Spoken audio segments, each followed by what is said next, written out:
Buenas noches, ¿se me logra escuchar bien? Espero que sí. Bien, buenas noches con todos los presentes. Es un honor darles la bienvenida a esta ponencia académica organizada por la Asociación Jurídica Lex Aurea, Pensamiento Jurídico. Es un espacio que promueve el debate y el fortalecimiento del conocimiento jurídico.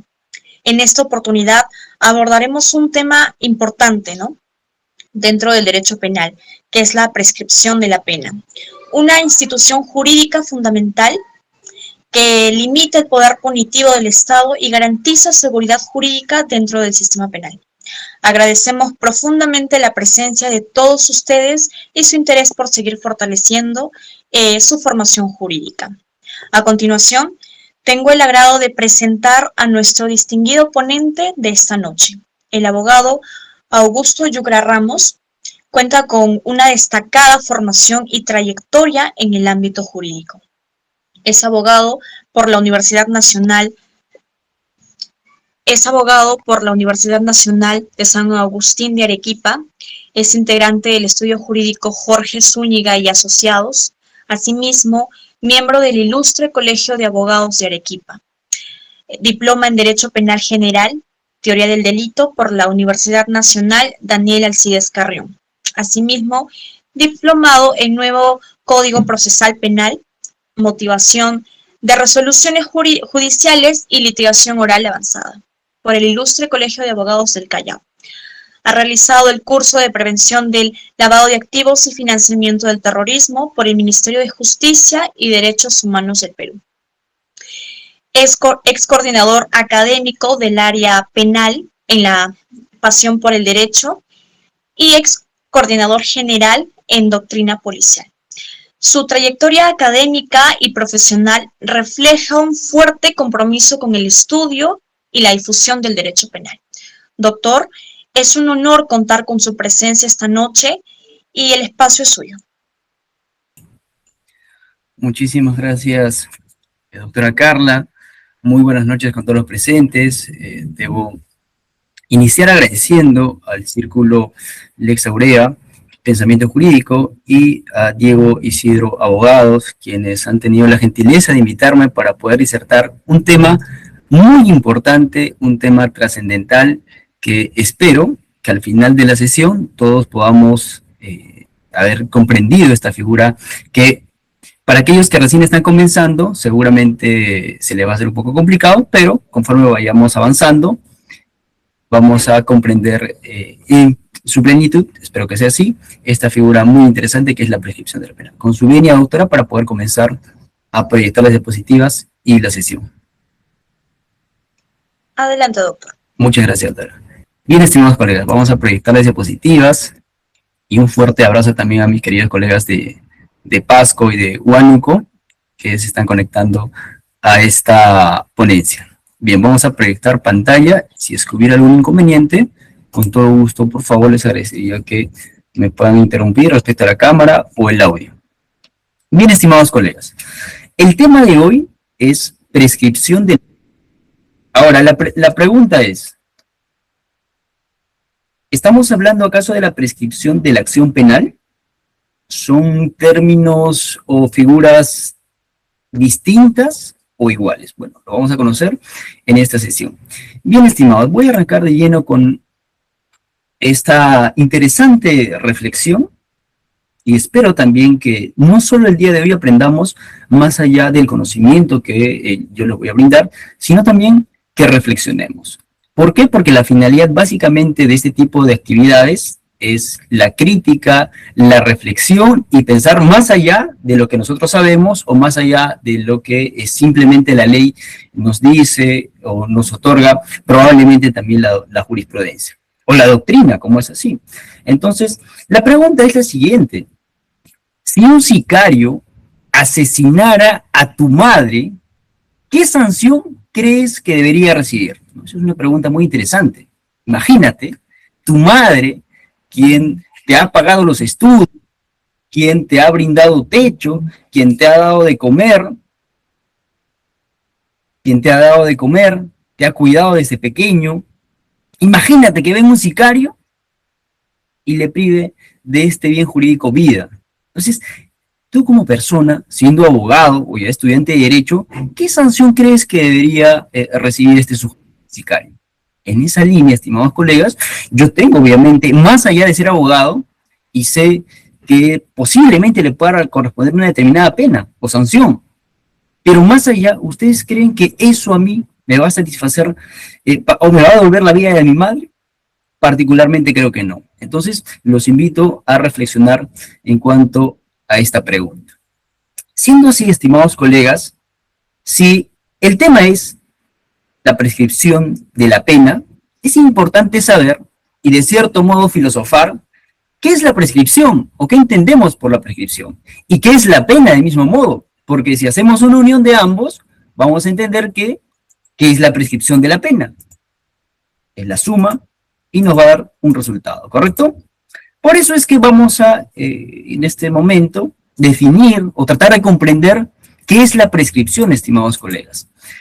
Ustedes saben, y aquellos que ya tienen cierto nivel en cuanto al derecho procesal parte general o procesal, entienden que la prescripción es la institución jurídica mediante la cual, por el transcurso del tiempo, la persona adquiere, en primer lugar, derechos o se libera de obligaciones. Si hacemos referencia a que la persona adquiere derechos, estamos hablando de una prescripción adquisitiva, ¿no? Y si se libera de obligaciones, ¿acaso no hacemos referencia a una prescripción extintiva? Mis amigos que están conectados acá, que también probablemente sean amantes del derecho civil, van a entender que cuando una persona posee, en este caso, ¿no?, un inmueble de forma pacífica, continua, pública, por más de 10 años, obviamente va a adquirir un derecho. En este caso estamos hablando del derecho a la propiedad, ¿no? Y hay una figura muy interesante que es la usucapión. Pero si hablamos de la prescripción extintiva, estimados colegas, ¿acaso no vamos a hacer referencia a la prescripción de la pena o acaso la prescripción de la acción penal? Ello lo vamos a conocer en el desarrollo de esta sesión. Pero los fundamentos por los cuales, estimados colegas, hablamos de una prescripción, justamente viendo una conferencia del profesor, profesor arequipeño, muy conocido, Reinaldi Román, nos señalaba 3 fundamentos, ¿no? En primer lugar, se tenía como fundamento la memoria social, que decía que la sociedad, a veces cuando se cometen cierto tipo de conductas, se olvidan, por ejemplo, pero decía, o sea, esto no va a pasar en todos los casos, porque si hablamos de conductas graves o conductas que tienen una pena gravísima, como por ejemplo, delitos de lesa humanidad, en la Segunda Guerra Mundial, por ejemplo, ¿ustedes creen que la sociedad va a olvidar ese tipo de conductas o ese tipo de hechos? ¿No? Y se planteaba y decía, obviamente no. Entonces, puede ser un fundamento, sí, puede ser un fundamento, pero hay otro que es incluso, de cierto modo, retórico, decía el profesor, y es que nadie puede ser perseguido indefinidamente. Decía que incluso algunos jueces lo citan para poder prescribir en determinados casos, ¿no? Nadie puede ser perseguido indefinidamente. Decía que no tiene alguna base de cierto modo epistémica, pero señalaba también que era básicamente un asunto retórico. Ahora, se trata de justificar también la prescripción a través de un plazo razonable. Existe jurisprudencia en donde indica que el Estado no puede perseguir de cierto modo el delito o la ejecución de la pena de forma permanente, ¿no? Tiene que existir un plazo como tal para poder, uno, activar la acción como tal, la acción penal, y en este caso le corresponde al representante del Ministerio Público, al fiscal, ¿de acuerdo? O también en la ejecución, ¿no?, que le corresponde básicamente al Poder Judicial. Entonces, encontramos de cierto modo en la doctrina algún tipo de justificación respecto de la prescripción, obviamente más allá del concepto que se ha brindado en relación a que es una institución jurídica mediante la cual por el transcurso del tiempo la persona adquiere derechos o se libera de obligaciones. Bien, estimados colegas, habiendo entendido básicamente un concepto de la prescripción, recuerden que el Perú, básicamente, más allá de solo tener leyes, tiene una constitución. Y estamos, obviamente, en estos últimos tiempos, acerca de la constitucionalización, ¿de acuerdo? Entonces, la constitución política no puede ser ajena acerca de esta figura tan importante que está regulada en el Código Penal, referida a la prescripción. Entonces, el artículo 139.13 de la misma, de la Carta Magna, nos dice lo siguiente: entre los principios y derechos inherentes a la función jurisdiccional, la amnistía, el indulto, el sobreseimiento definitivo y la prescripción produce los efectos de la cosa juzgada. Ahora, si hablamos de cosa juzgada, existe una formal y otra material. Una perspectiva formal y una perspectiva material. ¿Qué entendemos por la perspectiva formal? ¿De acuerdo? Las resoluciones que hayan puesto fin al proceso judicial no pueden ser recurridas mediante medios impugnatorios. Y la pregunta es, ¿cuáles son los medios impugnatorios? Por ejemplo, un recurso de apelación. ¿De acuerdo? Un recurso de apelación. Esto en cuanto a la perspectiva formal. Ahora, si hacemos referencia a la perspectiva material, en esta se asegura que el contenido de las resoluciones hayan adquirido tal condición no pueda ser dejado sin efecto ni modificado por otros poderes públicos, terceros o incluso los mismos órganos que resolvieron el caso en que se dictó. ¿De acuerdo? Entonces hay que entender que si hablamos de cosa juzgada, tiene una doble perspectiva, una formal y otra material.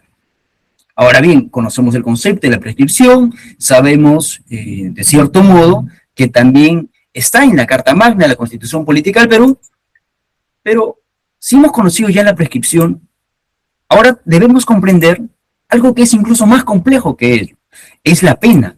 Y nos hacemos la pregunta, ¿qué es la pena? En realidad existen muchos filósofos, autores y la doctrina que discuten acerca de qué es la pena, pero me pareció interesante la forma en la que Fernando Elart desarrolla el pensamiento de Nietzsche. Y para ello, estimados colegas, en este momento, de cierto modo, estamos hablando de los antecedentes, los conceptos, para que ustedes vayan comprendiendo, pero más adelante, ojo, y sí les pido que presten mucha atención, porque les voy a poner casos específicos, o un caso en específico, para saber si es que les ha quedado claro o no esta disertación. Y vamos a ver casos, de cierto modo, prácticos.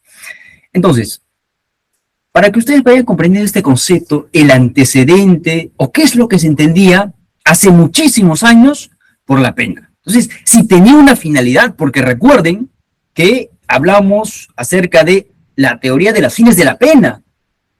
Antes de eso, ¿tenía o no tenía finalidad? ¿Siempre ha tenido una finalidad la pena? Entonces Nietzsche nos dice que no siempre ha tenido una finalidad, ¿de acuerdo? Que proviene del derecho romano. ¿Y qué sucede? ¿Qué pasaba en esas épocas? Pon un ejemplo claro. Decía que el deudor que no cumplía con el acreedor, entonces se le permitía a este último, es decir, al acreedor, cortar pedazos del cuerpo y de la carne del deudor. Según estime necesario, según estime necesario. Bien, entonces, ¿pero qué se buscaba con esto? No se generaba, nos dice Nietzsche, no se generaba acá buscar conciencia, no se trataba de buscar generar conciencia sobre lo bueno, sino que, nos decía, y ustedes lo pueden apreciar en la diapositiva, dar placer al acreedor defraudado de satisfacer mediante el herir, lastimar el cuerpo del deudor. ¿Sí? Doctor, disculpe que lo corte, no se está visualizando la diapositiva, supuse que no lo estaba compartiendo todavía. Ah, perfecto. Bien, a ver, me da un segundito, lo voy a compartir, me parece que, a ver, ratito.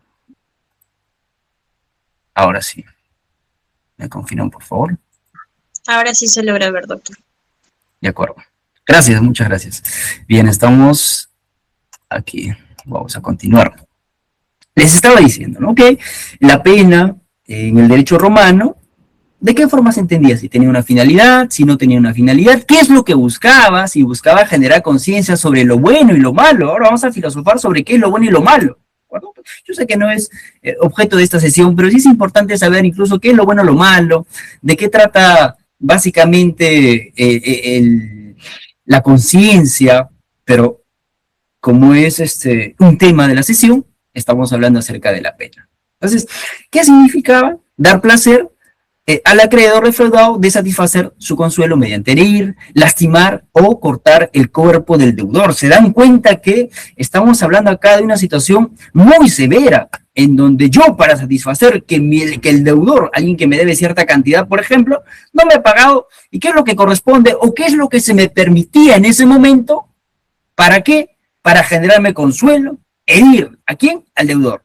Lastimar o cortar parte del cuerpo, y de manera literal, como les estoy comentando. Entonces, y ahí viene la pregunta, ¿no? ¿Realmente es una especie de compensación que se le brindaba al acreedor antes o por el incumplimiento del deudor? Bueno, en ese momento se entendía de esa manera, ¿de acuerdo? En ese momento se entendía de esa manera, pero eso como un concepto originario. Ahora, de manera posterior, ya cuando dice Nietzsche, yo cuando ya tengo uso de razón, bueno, si en mis tiempos no se generaba eso, entonces, ¿cuál es, de cierto modo, el aporte que nos brinda este filósofo, que es un pensador muy reconocido de su tiempo? Nos decía, si tenemos un, de cierto modo, concepto originario, entonces, eso era antes. Pero ahora, ¿qué sucede? ¿No? Hablamos acerca de una finalidad de implantar valores, pero él no está de acuerdo y dice, no es posible. O sea, no podemos buscar mediante la pena, o no se puede hablar de una finalidad de la pena para poder implantar valores. ¿No? Decía que es se trata de una mala conciencia. ¿No? Entonces, él se opone. ¿Y por qué se opone? Porque su filosofía dice, limita o restringe en parte, y algo muy profundo también, y ustedes tal vez van a indagar después de esta sesión, el instinto del ser humano, ¿de acuerdo? Y hay que comprender ahora no solamente qué es la pena, sino qué es el instinto, ¿no? Estamos filosofando un poco en esta sesión. Entonces, originario, en un concepto originario, era dar el placer al acreedor defraudado para satisfacer desconsuelo mediante el herir, lastimar y cortar el cuerpo del deudor, ¿de acuerdo? Antes no tenía una finalidad, ahora sí hablamos de una finalidad. Por eso es que recordamos las teorías de los fines de la pena, donde existen las teorías absolutas que se justifican en sí mismas sin aspirar a fines ulteriores. Por ejemplo, como la intimidación o la corrección, ¿no? La intimidación propiamente al delincuente para que no vuelva a cometer nuevamente esa conducta, o la intimidación a la sociedad y al mismo delincuente. Ahora, en las teorías relativas, bueno, que estaba haciendo referencia a la intimidación o la corrección, nos dice lo siguiente, ¿no? Que cuando hablamos de las teorías relativas en sentido genérico, porque recordemos que vamos a hablar dentro de las teorías relativas también a, por ejemplo, la prevención especial, ¿no? Y otros, que no es objeto de esta sesión, por eso es que yo he citado o les traigo para esta sesión un artículo muy importante para que ustedes puedan revisar y profundizar acerca de las teorías absolutas y las teorías relativas. Entonces, ¿qué entendemos por teorías relativas? De manera genérica, no le otorgan fundamentaciones éticas como lo hacen las teorías absolutas, religiosas o morales de la pena, sino que la entienden como un mecanismo para conseguir objetivos ulteriores a la sociedad. Entonces, yo les sugiero que, y eso es un artículo muy bueno que ustedes pueden revisar, respecto a las teorías de los fines de la pena, problemática, aplicación, prevención especial en la política criminal peruana, del autor Farfán Ramírez, del 2021, es la revista Ius et Veritas, ¿de acuerdo?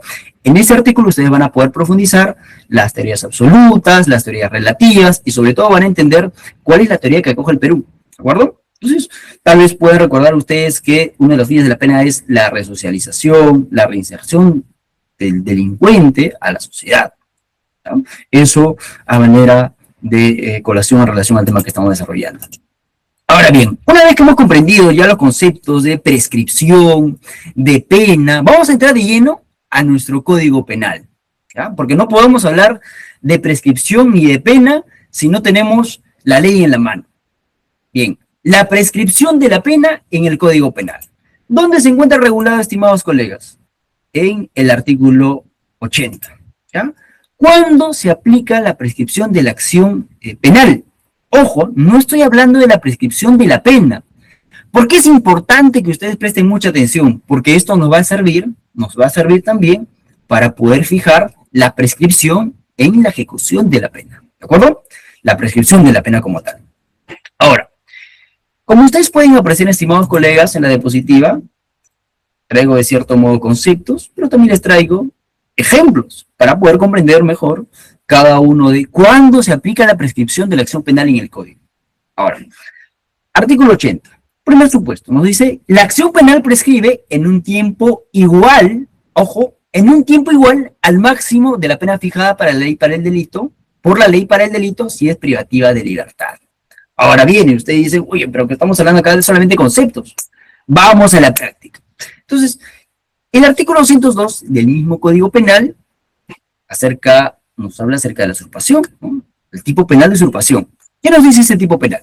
Será reprimido con pena privativa de libertad, no menor de 2, ni mayor de ¿cuánto?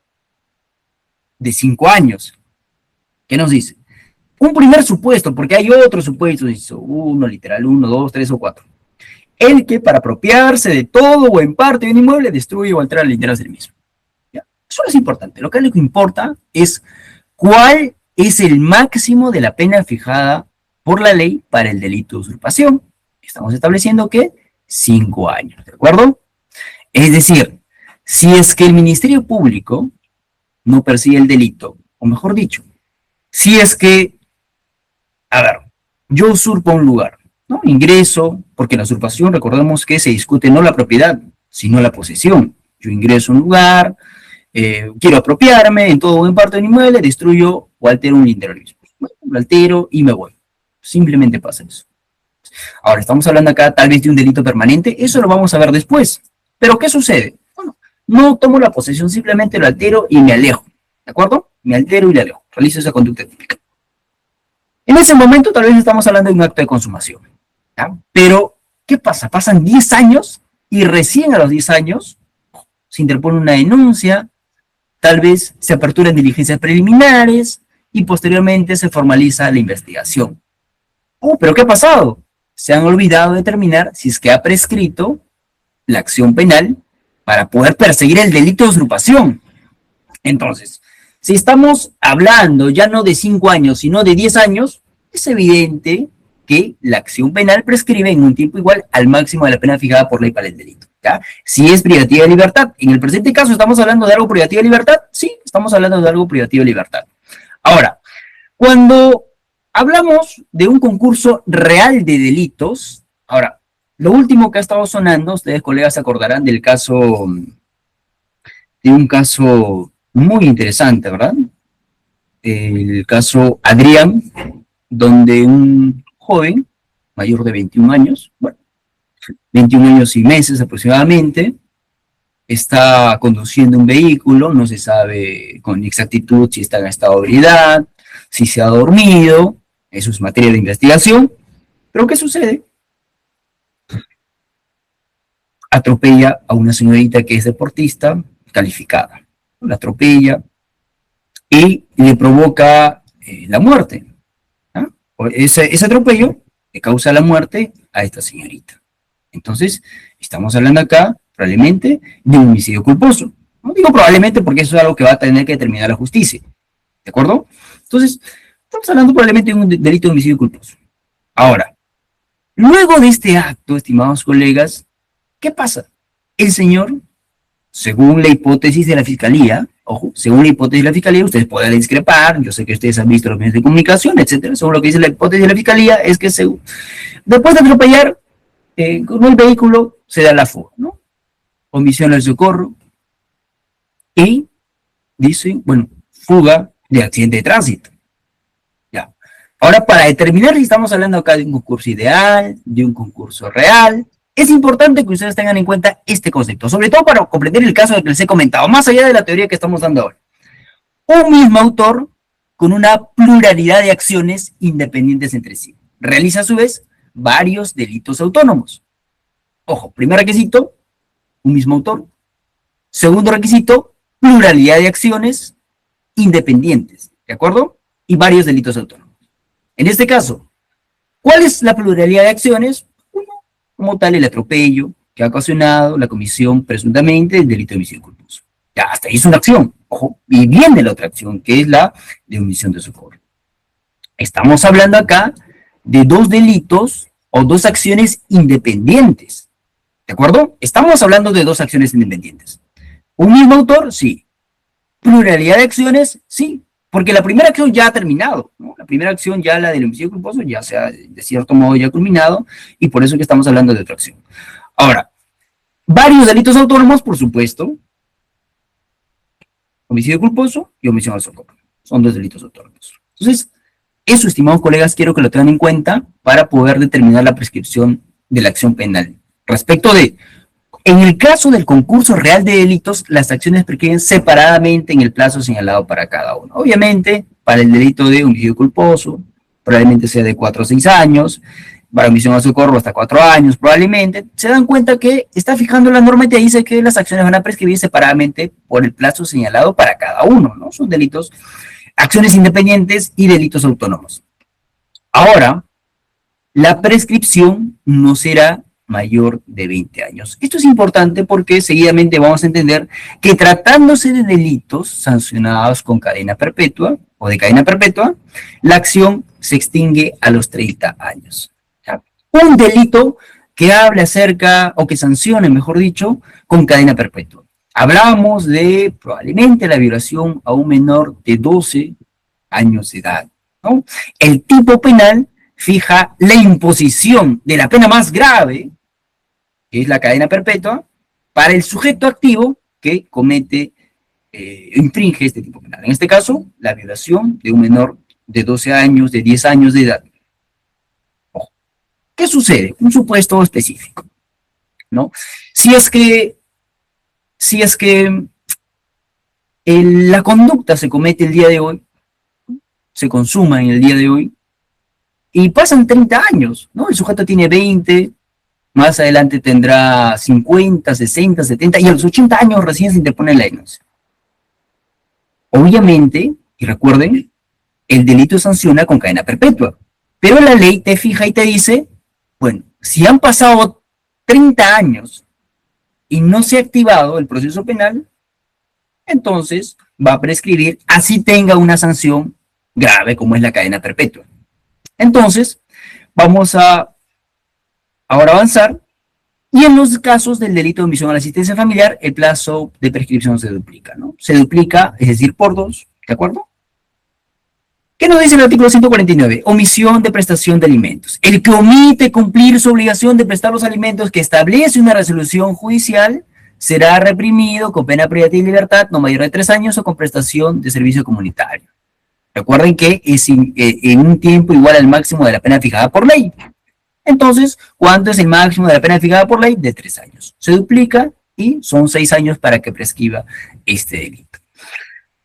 No la pena, ojo, la acción penal.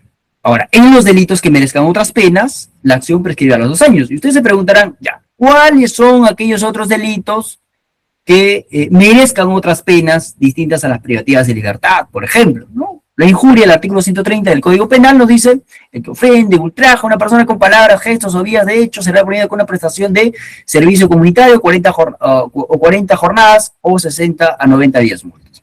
Se dan cuenta, es un ejemplo claro de este supuesto específico. Ahora bien, en los delitos, esta es una particularidad, porque acá el legislador dice, vamos a hablar, y tiene una particularidad porque estamos hablando de funcionarios y servidores públicos contra el patrimonio del Estado, o de organismos sostenidos por este, o cometidos, otro supuesto, como integrante de organizaciones criminales. El plazo de prescripción se duplica, ¿ya? El plazo de prescripción se duplica.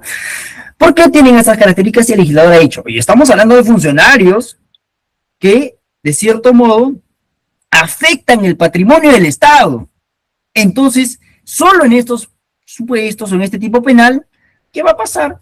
Vamos a hacer que se duplique la pena para poder perseguirlo, ¿no? Es decir, un ejemplo, artículo 384 del Código Penal, colusión agravada, que nos dice el funcionario, servidor público que interviniendo directo y directamente por razón de su cargo en las contrataciones, adquisiciones de bienes, obras, servicios, concesiones o cualquier operación a cargo del Estado mediante concertación con los interesados, defraudare patrimonialmente, será reprimido, ¿con cuánto? Con una pena privativa de libertad, no menor de 6, y está subrayado en negrita, ni mayor de 15 años.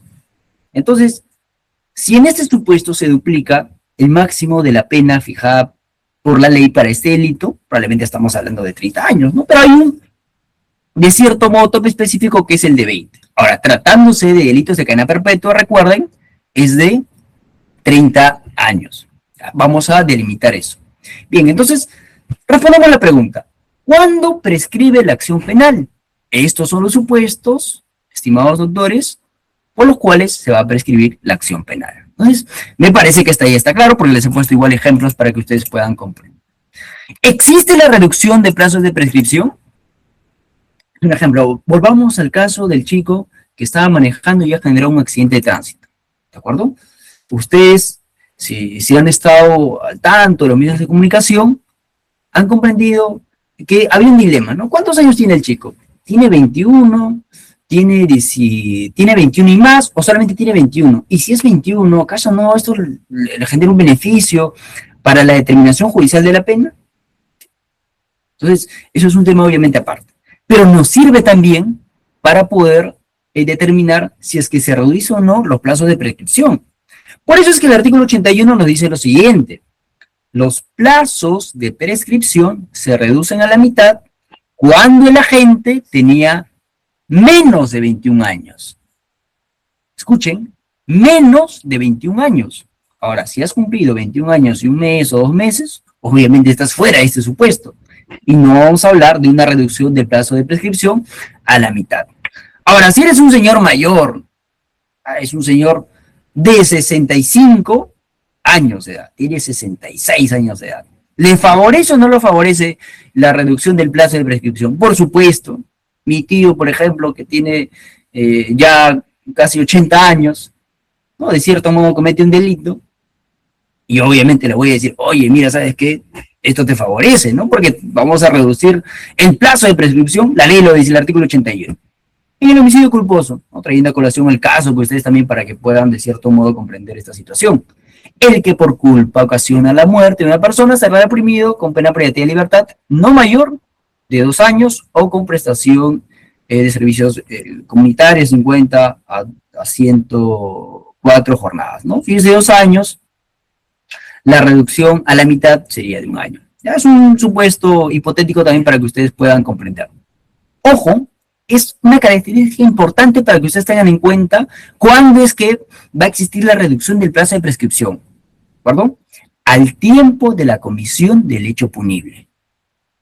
No cuando, de cierto modo, ya, imagínense, ¿no? Ha pasado varios años y recién ha cumplido 65 años. No. Sino cuando el sujeto activo, al tiempo de la comisión del hecho punible, tenga menos de 21 años o más de 65 años. ¿De acuerdo? Antes de entrar al siguiente tema, estimados colegas, vamos a hacer un repaso acerca del iter criminis del delito. La casación 1711 y 2019, de cierto modo, refleja cuál es el iter criminis del delito, ¿no? Está una primera fase de ideación, deliberación, resolución, actos preparatorios, actos de ejecución y actos de consumación. ¿Cuándo se da la ideación? El delito nace en la mente del sujeto. O sea, que el sujeto como que se hace la idea de, oye, ¿qué voy a hacer? Sí, imagínense, se me ocurre en este momento quitarle la vida a una persona, ¿no? La ideación es sometida a una autocrítica, pero ¿qué hago? ¿Lo hago o no lo hago? ¿No? Ya luego hablamos de la fase de resolución. El sujeto dice, bueno, sí, ¿lo hacemos o no lo hacemos? No como la propaganda, ¿lo tumbo o no lo tumbo? Ya, lo tumbamos. En este caso dice, lo hacemos, vamos a cometer el delito. Actos preparatorios, el sujeto quiere, de cierto modo, privarle de este bien jurídico vida a una persona y reúne y prepara las condiciones para cometerle. Compra el cuchillo, compra el revólver, la escopeta, el hacha, lo que sea, para poder realizar esa conducta. En este caso, que es privarle la vida a otra persona. Actos de ejecución. El sujeto actúa para cometer el delito.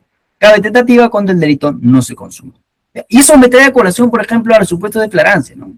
Flagrancia en sentido estricto, cuasiflagrancia, flagrancia presunta. Imaginemos a un delincuente que está sustrayéndole el celular mediante amenaza, por ejemplo, le está apuntando con un revólver a una abuelita, a tu abuelita, imagínate.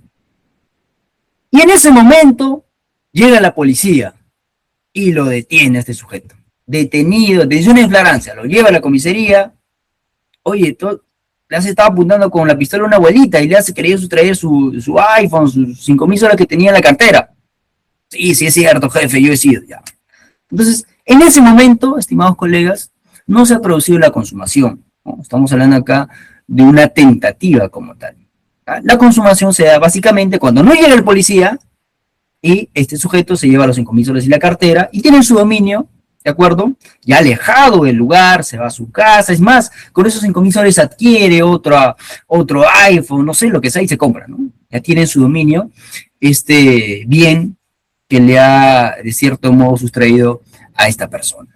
Entonces, eso, estimados colegas, quiero que lo tengan en cuenta porque vamos a pasar a un tema muy importante y muy interesante que ustedes deben conocer.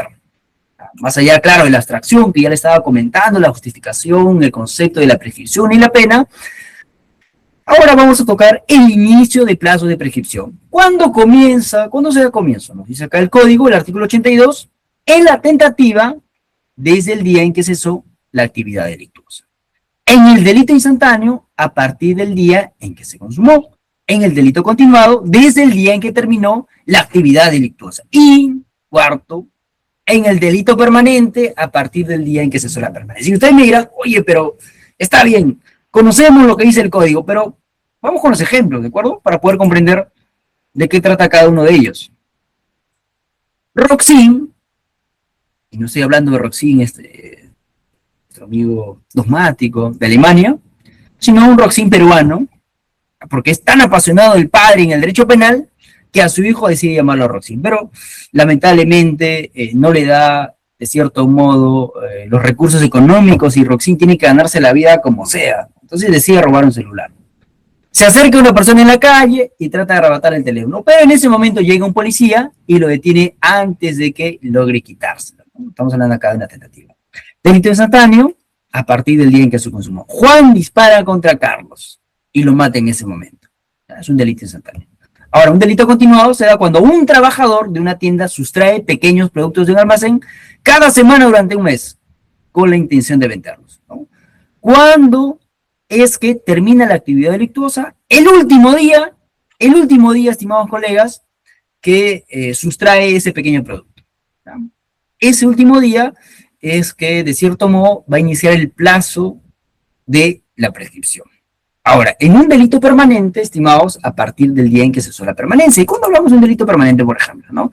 Yo les decía, en el delito de usurpación, Mercedes invade un terreno y permanece ocupándolo ilegalmente. Entonces, mientras Mercedes siga en posesión ilegal y legítima de ese terreno, el delito es permanente, ¿no? Continúa mientras dure la ocupación. ¿No? Obviamente no continúa el delito continuado, sino que permanece en posesión de ese terreno. Estamos hablando acá de un delito de usurpación, por ejemplo, ¿no? Algunos dicen también que en el delito de secuestro también estamos hablando de un delito permanente.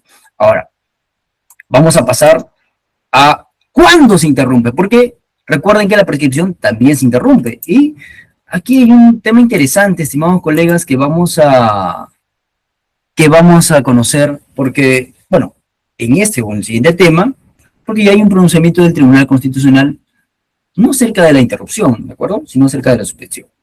Ahora, ¿cuándo se interrumpe? Artículo 83 del Código Penal. Nos dice lo siguiente, ¿eh? La prescripción de la acción se interrumpe por las actuaciones del Ministerio Público. ¿Qué pasa? A ver, a mis amigos procesalistas, de cierto modo que saben que un proceso penal se activa cuando, formalmente, el representante del Ministerio Público emite una disposición de apertura de diligencias preliminares. O de las autoridades judiciales, cuando se emite una resolución dando a trámite un proceso de querella, por ejemplo. En el caso de delitos que son de persecución privada, el delito de injuria, calumnia, por ejemplo. Con delitos de persecución pública, el de homicidio culposo, homicidio, omisión al socorro, etc. ¿Y quién persigue los delitos de persecución pública? El Ministerio Público. Los delitos de persecución privada, uno mismo, sin necesidad de la intervención del representante del Ministerio Público. Entonces, en ese supuesto, estimados colegas, hablamos de la prescripción se interrumpe por las autoridades del Ministerio Público o las autoridades judiciales, quedando sin efecto el tiempo transcurrido. Quedando sin efecto el tiempo transcurrido. Después de esa interrupción, comienza a correr un nuevo plazo de prescripción. Ojo, no estoy hablando de la suspensión, ¿ah? No estoy hablando de la suspensión, porque estoy hablando de un nuevo comienzo del plazo de prescripción. ¿De acuerdo? ¿A partir de cuándo? A partir de la siguiente, de la última diligencia. Pero nos dice también el artículo 83 que se interrumpe igualmente la prescripción de la acción por la comisión de un nuevo delito doloso. Si yo he cometido ya un delito, más adelante, y en eso que está corriendo el plazo de prescripción, cometo un nuevo delito doloso. ¿No? Por ejemplo, el delito de maltrato animal, que es un delito eminentemente doloso, no admite culpa. Si una señora está manejando un vehículo, se distrae, y un perrito cruza por la calle. Entonces, en ese acto no podemos hablar de un homicidio culposo porque no había conocimiento, voluntad de querer matar al perrito, sino que el perrito intempestivamente ha pasado por el lugar y ha terminado falleciendo por ese mismo motivo de que él ha caminado en un lugar donde hay alta concurrencia de vehículos, etcétera, ¿no? Ahora vamos a hablar tal vez un tema de reparación civil, pero no vamos a hablar si es que hay delito o no hay delito, porque no admite culpa, sino es un delito eminentemente doloso.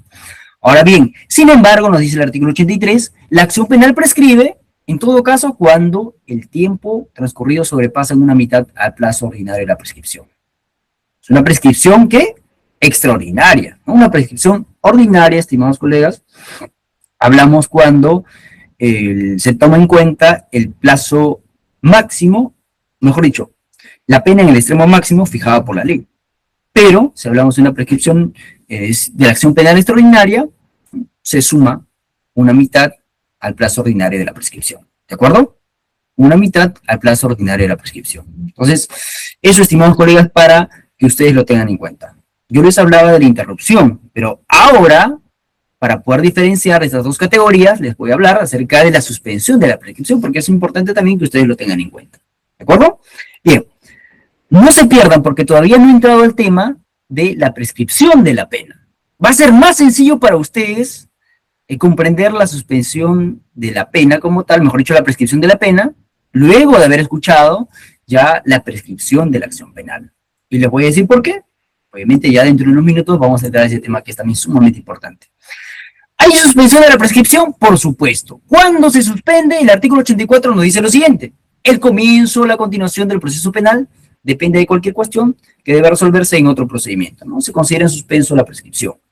Por ejemplo, hablamos acá de... se requiere un informe de SUNAT para poder, como un requisito de procedibilidad, para que el Ministerio Público incoe una acción penal. Por ejemplo, cuestiones que deban primero dilucidarse en la vía civil y luego en la vía penal, ¿no? Porque recordemos que el derecho penal es de última ratio. Entonces, corresponde que primero se diluciden o se resuelvan en otro procedimiento, ¿no? Tal vez en un procedimiento administrativo. Es importante. Ahora, se considera el suspenso de la prescripción. Ustedes dicen, oye, pero ¿hasta cuándo se suspende la prescripción? Vamos a ver en un momento, estimados colegas, no pierdan la paciencia. La suspensión de la prescripción no podrá prolongarse más allá de los plazos que disponen para las etapas del proceso penal u otros procedimientos. ¿De acuerdo? Puede ser 1, 2, 3, 4, 5, 60 días, ¿no? 2 meses, 3, 4, 5 meses, 8 meses probablemente, pero la ley ya ha fijado, y más allá de lo que dicen los acuerdos plenarios en la jurisprudencia, y dice lo siguiente: en ningún caso dicha suspensión será mayor a 1 año, ¿de acuerdo?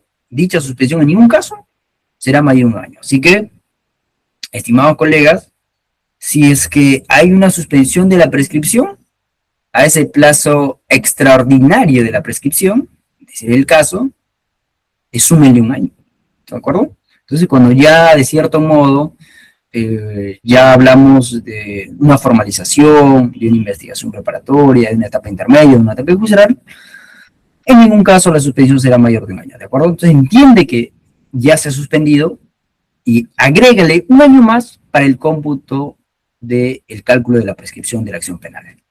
Ojo, estimados colegas. Ahora sí, esto es importante solamente para que ustedes no se olviden de estos conceptos, que de cierto modo también son útiles para ustedes, y es acerca de la extinción de la ejecución de la pena, ¿no? ¿Cuándo se extingue la pena? la ejecución de la pena por muerte del condenado, la amnistía, el indulto y la prescripción por cumplimiento de la pena, por extensión de la pena, por perdón del ofendido en los delitos de acción privada. ¿De acuerdo? Ahora sí, plazo de prescripción no de la acción penal, ojo, no de la acción penal, sino de la pena. El artículo 86 del Código Penal nos dice lo siguiente: la prescripción de la pena es el mismo que alude o fija la ley para la prescripción de la acción penal. Por eso les decía, si han entendido lo anterior, va a ser más fácil poder determinar el cómputo para el plazo de prescripción de la pena. El plazo de prescripción, estimados colegas, de la pena es el mismo que alude o fija la ley para la prescripción de la acción penal. ¿De acuerdo? Ahora, vi por ahí algún cuestionamiento en algún momento acerca de, oye, en otros países, para que prescriba la pena, decían, no se toma en cuenta un plazo ordinario, extraordinario, dependiendo para el cómputo de la acción penal, sino la imposición de la pena concreta en la sentencia. ¿De acuerdo? Eso se toma como criterio en otros países, pero en el Perú no, y el Perú ha sido de cierto modo ajeno, ¿ya?, a esos criterios, y el legislador ha considerado y ha dicho, el plazo de prescripción de la pena es el mismo que alude o fija la ley para la prescripción de la acción penal. Ojo. Ahora bien, ¿y cuándo empezamos a computar el plazo de la prescripción de la pena? De la pena. Cuando exista, en este caso, una sentencia condenatoria que quedó firme, ¿no? Por ejemplo, el plazo para apelar una sentencia, ¿de acuerdo? El plazo para apelar una sentencia, de cierto modo, vamos a tener en consideración 5 días hábiles, y si no se interpone dentro del plazo correspondiente, va a haber un consentimiento del mismo, ¿no? Ya no se va a poder interponer algún otro recurso en la vía ordinaria para poder, de cierto modo, activar un pronunciamiento de la sala superior, ¿ya?, de una sala superior que está integrada por un colegiado de 3 magistrados, que de cierto modo, si es que hubieras apelado en el plazo correspondiente, hubieras generado un pronunciamiento respecto de lo que ha emitido el acuo. En este caso puede ser un juez unipersonal o un juzgado penal colegiado, ¿ya? ¿Qué vas a tomar en consideración para el plazo de prescripción de la pena? ¿Y cuándo? Y vas a contar desde el día en que la sentencia quedó firme. ¿De acuerdo, colegas? Hay otros conceptos, de cierto modo, que regula el Código Penal, y ya por el tiempo, de cierto modo, que nos puede quedar corto. He listado el artículo 87, por ejemplo, que nos dice la interrupción del plazo de prescripción de la pena. Este plazo de prescripción de la pena, se interrumpe el plazo de prescripción de la pena, quedando sin efecto el tiempo transcurrido por el comienzo de la ejecución de la misma o por haber sido aprendido el condenado a causa de la comisión de un nuevo delito doloso. Ojo, también hay plazo de interrupción de prescripción de la pena. ¿Cuándo? ¿Cuándo es que se interrumpe el plazo de prescripción de la pena? Nos está poniendo en supuesto la ley, ¿de acuerdo? Nos dice, por el comienzo de ejecución de la misma o por haber sido aprendido el condenado a causa de la comisión de un nuevo delito doloso. ¿Se acuerdan ustedes que habíamos hablado de la comisión de un nuevo delito doloso para, en este caso, la prescripción de la acción penal? De cierto modo se toma como criterio. En los casos de revocación de condena condicional o tercera de fallo condenatorio, la prescripción comienza a correr desde el día de la revocación. Ahora, otro concepto que de cierto modo ustedes ya lo han entendido porque lo hemos hablado es, sin embargo, la pena prescribe en todo caso en los mismos plazos de la acción penal. Nos remitimos nuevamente a la acción penal, estimados colegas. Y así, ¿no? También hablamos de la imprescriptibilidad de la pena y de la acción penal. ¿Cuáles son aquellos delitos? Por ejemplo, los delitos de lesa humanidad, artículos 153, 153A, 153B y 153C, y los capítulos 9, 10, 11 del título cuarto del libro segundo del Código Penal. Si ustedes en este momento se remiten a esos artículos, deben tener en cuenta que en estos casos no se aplica, mejor dicho, es imprescriptible la pena y la acción penal.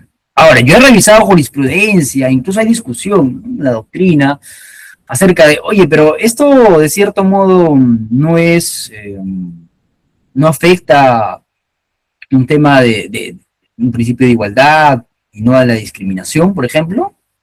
Es un tema de cierto modo dogmático que sí se puede discutir, ¿no? En qué delitos específicos podemos hablar de esos supuestos y en qué delitos no. Hay delitos más graves que son altamente reprochables por la sociedad, ¿de acuerdo? Altamente reprochables por la sociedad, en donde ni siquiera, obviamente, el magistrado va a realizar algún control difuso para poder, de cierto modo, favorecer, en este caso, a un sujeto activo, a una persona que viene siendo procesada. ¿De acuerdo, estimados colegas? Entonces, ya para ir concluyendo, ¿no? El artículo 89 nos dice lo siguiente: la amnistía elimina legalmente el hecho punible. ¿A qué se refiere? Implica el perpetuo silencio respecto de él. El indulto suprime la pena impuesta. ¿No? Si ustedes tenían dudas acerca de cuál es la diferencia entre la amnistía y el indulto, ojo, el indulto, ¿qué es lo que genera o provoca? ¿Ya? Suprime la pena impuesta.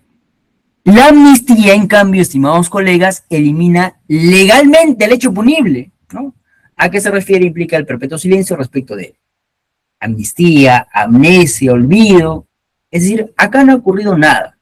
En cambio, en el indulto, bueno, sí ha ocurrido algo, ya, sí ha ocurrido algo, pero, ¿sabes qué? Vamos a suprimir la pena impuesta. Ya, vamos a suprimir. No se te aplica la pena. Bueno, sí ha ocurrido, pero no vamos a aplicarte la pena impuesta. Ya, esa es una clara diferencia entre la amnistía y el indulto, estimados colegas. ¿Y qué es la cosa juzgada? Nadie puede ser perseguido por segunda vez en razón de un hecho punible sobre el cual se falló definitivamente. No, no, nevis in idem, no dos veces por lo mismo. Y ahora bien, ustedes, estimados colegas, si en algún momento son procesados penalmente, ¿pueden renunciar a la prescripción de la acción penal? Es una gran pregunta, ¿verdad? Y la respuesta está en el artículo 91. ¿Y qué nos dice el artículo 91 del Código Penal? Que sí, en efecto, tú, si eres procesado, si eres imputado, investigado, tienes derecho a renunciar a la prescripción de la acción penal. Dice, pero quien nada debe, nada teme, ¿no? Que se pronuncie sobre el fondo, que se averigüe lo que realmente ha pasado. Ya prescrito, sí, ya prescrito, pero yo no soy la persona a la que el Ministerio Público está imputando como la que le ha quitado la vida a otra persona. ¿De acuerdo? Yo quiero que se llegue a la verdad y quiero, obviamente, limpiar mi honor. No se va a poner en tela de juicio si es que soy yo o no soy yo. Quiero una sentencia absolutoria. ¿Se acuerdan ustedes, estimados colegas? Ahora el último caso de Daniel Urresti, el Tribunal Constitucional se ha pronunciado, ¿verdad? Y en ese caso ha emitido un pronunciamiento respecto de la prescripción. Ahora, ustedes se preguntarán, ¿no? Y yo les traía a colación el artículo 91 porque les decía, oye, ¿está en tela de juicio si es que es o no el responsable penalmente? Bueno, ya se le ha condenado, etcétera, ya hay una fijación. Pero ¿qué ha pasado? Se ha declarado nulo todo. Y como se ha declarado nulo todo, por prescripción, entonces no ha habido de cierto, formalmente, porque materialmente se ha habido pronunciamientos, ¿no? Donde lo han condenado, pero formalmente hablando, al declararse la nulidad de todo lo actuado, entonces no se puede hablar de una sentencia condenatoria en sentido estricto, ¿de acuerdo? Entonces, es un ejemplo práctico que les traigo para que ustedes, estimados colegas, puedan recordar, porque yo creo que a través de los casos prácticos y los casos sociales y los casos mediáticos lo aprendemos mejor. Y este es un caso práctico, estimados colegas, este es un caso práctico que les he traído, no está difícil en realidad, es muy sencillo para aquellos que han comprendido bien estos conceptos y la prescripción de la pena y la prescripción de la acción penal. Bien, el artículo 196 que regula la estafa nos dice lo siguiente, ¿eh? El que procura para sí o para otro un provecho ilícito en perjuicio de un tercero, induciendo o manteniendo un error al agraviado. El error mediante engaño, astucia, ardid u otra forma fraudulenta. Un datito extra respecto y comentando acerca de la estafa, estimados colegas, es que la Corte Suprema se ha pronunciado y ha dicho, oye, si es que, por ejemplo, tú compras un vehículo a una persona que dice ser propietaria Pero tú, o yo, mejor dicho, que quería comprar el vehículo, he podido verificar en registros públicos que no estaba a nombre de la persona que me estaba vendiendo ese vehículo y yo le entrego el dinero y esa persona no me entrega el vehículo, oye, lo siento, porque no has sido diligente, ¿no? Has podido verificar si es que estaba inscrito o no. ¿Y eso qué se le llama, estimados colegas? Accesibilidad normativa, ¿de acuerdo? Accesibilidad normativa. Cuando hay accesibilidad normativa, en este caso, si he podido verificar o no que el vehículo estaba inscrito a nombre de otra persona y no a nombre de la persona que me estaba vendiendo, entonces no hay delito. Es atípico el delito en este caso de estafa. Otro datito extra acerca del delito de estafa. ¿Qué pasa si es que yo celebro un contrato? Hablamos de un contrato criminal, según lo señala la doctrina y la jurisprudencia. Un contrato criminal donde yo te indico que te voy a vender algo, pero nos dice aquí y la Corte Suprema que si de cierto modo el engaño se produce de manera posterior a la celebración del contrato, en este caso es atípico. Estamos hablando de un incumplimiento contractual. Pero si el engaño es anterior a la celebración del contrato, hablamos de un delito de estafa. ¿De acuerdo? Son conceptos claros que ustedes deben tener en cuenta cuando desarrollen. Si es que en algún momento, estimados colegas, les toca algún tipo de caso, ya saben por dónde atacar, ¿no? Tipicidad. Más allá de las pruebas, sí, bueno, yo sí, pues no le he devuelto el carro, ¿qué voy a hacer? No. Ahora, no sé si eso les parezca a ustedes subjetivamente bueno, malo, bien, incorrecto, correcto, no sé. Pero la ley es la ley, ¿de acuerdo? La ley es la ley. ¿Cuál es el ejemplo? Si es que, estimados colegas, se animan, igual en el chat pueden dejar sus comentarios. Pedro fue condenado el 5 de marzo del 2016 a 4 años de pena privativa de libertad por el delito de estafa. La sentencia quedó firme el 10 de abril de 2016. En el año 2025, la policía lo captura e intenta ejecutar la pena. ¿Se ha producido la prescripción de la pena en este supuesto, estimados colegas? ¿Se ha producido la prescripción de la pena? ¿Qué opinan ustedes? ¿Ya? Pueden ir dejando sus comentarios en el chat.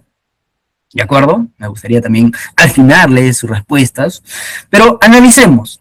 ¿De acuerdo? Analicemos. ¿Cuál es el criterio que debemos tomar en cuenta para poder determinar la prescripción de la pena? Pedro fue condenado el 5 de marzo del año 2016 a 4 años de pena privativa de libertad. Ojo, ha sido condenado a 4 años, 2016, 17, 18, 19, 20, ya, 4 años. Yo les he dicho, y les ha quedado claro, que no se toma en cuenta la pena concreta que se ha determinado para el cumplimiento respecto a ese sujeto activo, sino les he dicho que se debe tomar en cuenta los plazos de prescripción de la acción penal. En este caso, ¿cuál es el plazo máximo cuál es la pena máxima que aplica el delito de estafa? No dice 6 años, ¿verdad? No mayor ni mayor de 6 años, por lo que 6 años es el tope máximo. Entonces, si tomamos en cuenta ese criterio, estimados colegas, nos damos cuenta que 2016, 17, 18, 19, 20, 21, 22. ¿De acuerdo? 17, 18, 19, 20, 21, 22.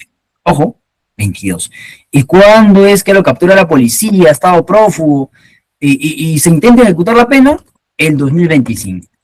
¿Se ha producido o no la prescripción de la pena, estimados colegas? Por supuesto. Se ha producido la prescripción de la pena. Bien, estimados amigos, espero que esta sesión les haya sido de mucho provecho para ustedes, que hayamos aprendido estos temas que parecen complejos, pero yo creo que revisando la doctrina, la dogmática y sobre todo la ley, porque en este caso la ley sí es importante para determinar los plazos, porque la ley te fija plazos específicos, a veces es que es algo oscuro, hay que tomar en cuenta lo que dice la jurisprudencia. Ahora, el Tribunal Constitucional, de cierto modo, nos hemos dado cuenta en estos últimos años que está haciéndose notar, ¿verdad? Y está diciendo, oye, los acuerdos plenarios no son vinculantes, porque no se resuelve en un caso en específico. Yo sí te resuelvo un caso en específico como Tribunal Constitucional. Así que los míos sí son vinculantes. Los tuyos no, porque los acuerdos plenarios básicamente pueden servir como, de cierto modo, criterios unificadores, sí, pero no son vinculantes. Entonces vemos ahí, y no es la primera vez, en varias ocasiones ya hemos visto, de cierto modo, un conflicto un choque entre el Tribunal Constitucional y la Corte Suprema. Últimamente, y el Tribunal Constitucional le está haciendo muchos jalones de oreja a la Corte Suprema. Pero ¿eso qué significa, estimados colegas? ¿Que la Corte Suprema se equivoca demasiado? ¿Que el Tribunal Constitucional interpreta mejor el derecho, los derechos fundamentales o las leyes, el derecho procesal penal o el derecho penal? Bueno, lo dejo para que ustedes, estimados colegas, puedan, de cierto modo, reflexionar y establecer un criterio. Porque recordemos que en el derecho 2 por 2 no es 4, ¿verdad? Sino que depende mucho de varios factores. Así que, estimados colegas, les agradezco mucho por su atención y con su venia quedo atento a cualquier interrogante o indicación que me puedan hacer, en este caso, los organizadores. Muchísimas gracias. Muchas gracias, doctor, por